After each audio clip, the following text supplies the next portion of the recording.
Plays, all right? You gotta listen and you gotta execute. I already feel good about me. I'm good. Just call it.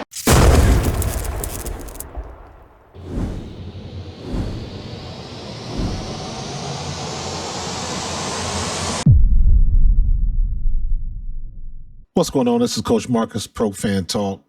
One of the things, the WNBA has just got started. Training camp is in effect, and the content goes through the roof.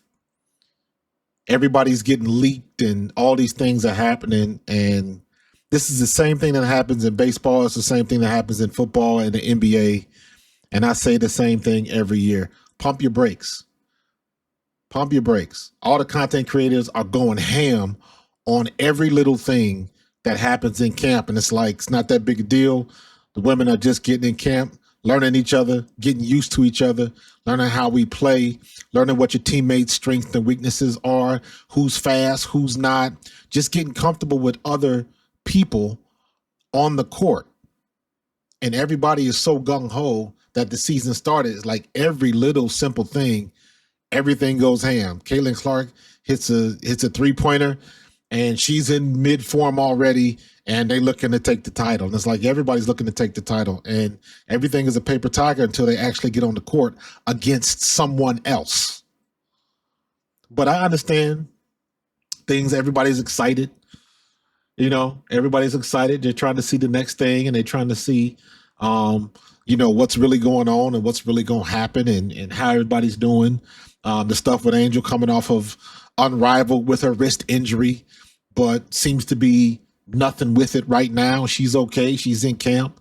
And then, of course, Camila Cardoso comes back. And Camila Cardoso had a phenomenal season overseas in China. She had a phenomenal season. So me personally, I'm very interested to see what Camila is going to do this year, because I think Angel is going to take a step back. And I say not take a step back like her skills are going to be diminished, but her role is going to be more to facilitate, to get the ball down low to Camila. Now, one of the things that happened with Camila was when she got hurt and Angel Reese stepped in and she didn't step off. They put that gas pedal to the metal. But I think they missed that opportunity with having Camila down low, because she's a defensive force, and she can get buckets down low. And when you had somebody like Kennedy Carter that could have fed her, and the way that thing turned out, I think they have a much better plan on what they're going to do. I think they need to feature Camila down low so they can use her size and her strength and her speed, and she can just crash the boards and make everybody pay. So we'll see what they do. Also, I'm very interested to see what the Valkyries are going to do. So, Valkyries has got the new head coach, the new organization, the new franchise out in California, and they're ready to go. They're ready to rock and roll. So trying to see what's going to happen. And of course, everybody is waiting for Paige Bueckers. I had, where did this go? Yeah, everybody's waiting for Paige Bueckers. Paige Bueckers, she's going to draw a lot of attention, and rightfully so. She's going to draw a lot of attention. And she's definitely going to be a draw. You're definitely going to have sold out games down in Dallas. And when everybody meets Caitlin Clark, when everybody plays Indiana, that game's going to be through the roof. The ratings are going to be through the roof. And they're going to be ready to go. And I think this year, this is going to be an interesting transition year. And this is where the WNBA is really going to gain some ground this year, because right after, once the WNBA gets done, and then we transition back into the NCAA women's game, everybody's waiting to see what's going to happen with the NCAA women, with all of these athletes, Malaysia for Wiley and AZ Flood going back to UConn, Malaysia going to LSU, Latson going to South Carolina. All of these people are moving. Keomi McMillan going to Penn State from Rutgers.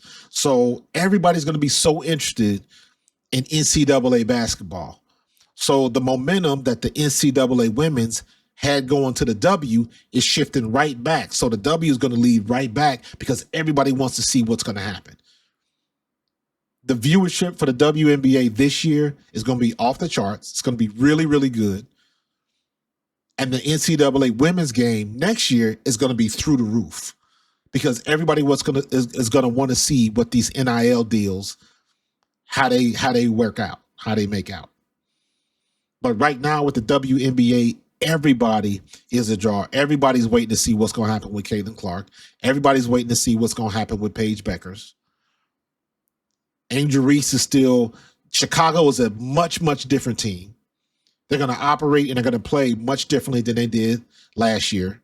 So everybody's looking at Tyler Marsh to see what they're going to do with that. So overall, and I've said this before, the way you can see a league's growth is where you can see how high the bottom has gotten.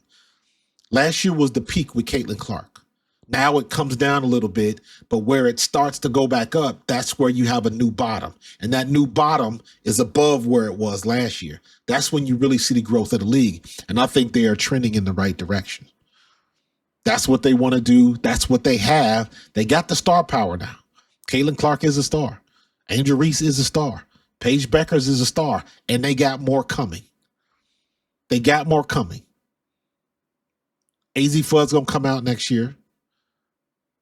Eventually, you're going to have Malaysia for Wiley. Eventually, you're going to have Juju Watkins.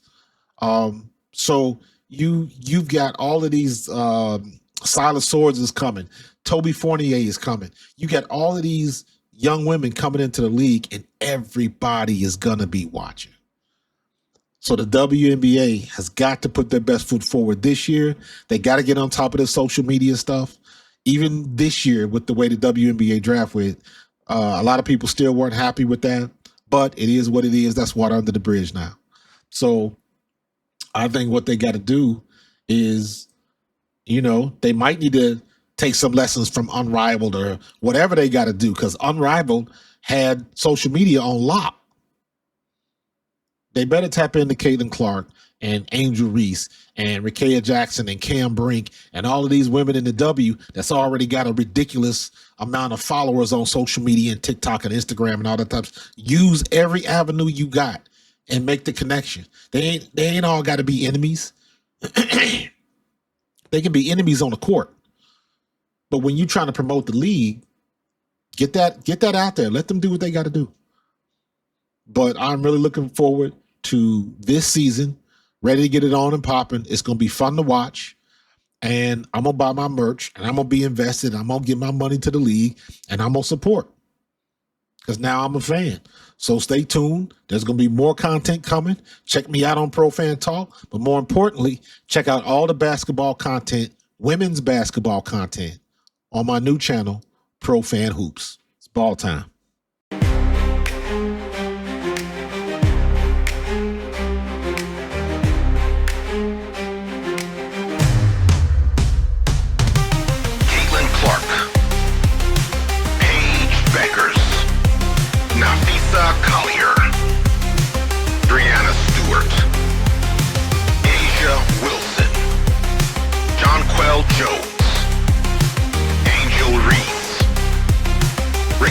Jackson.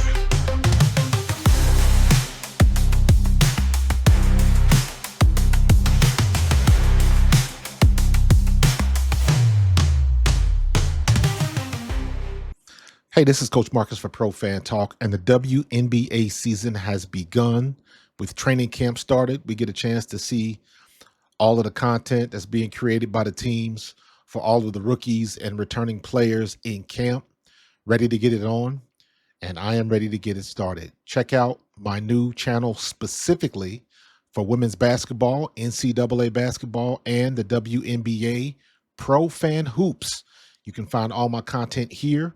I will still be on my original channel, Pro Fan Talk, but this channel, Pro Fan Hoops, is all basketball, all women's hoops, all the time. Come join me. It's ball time.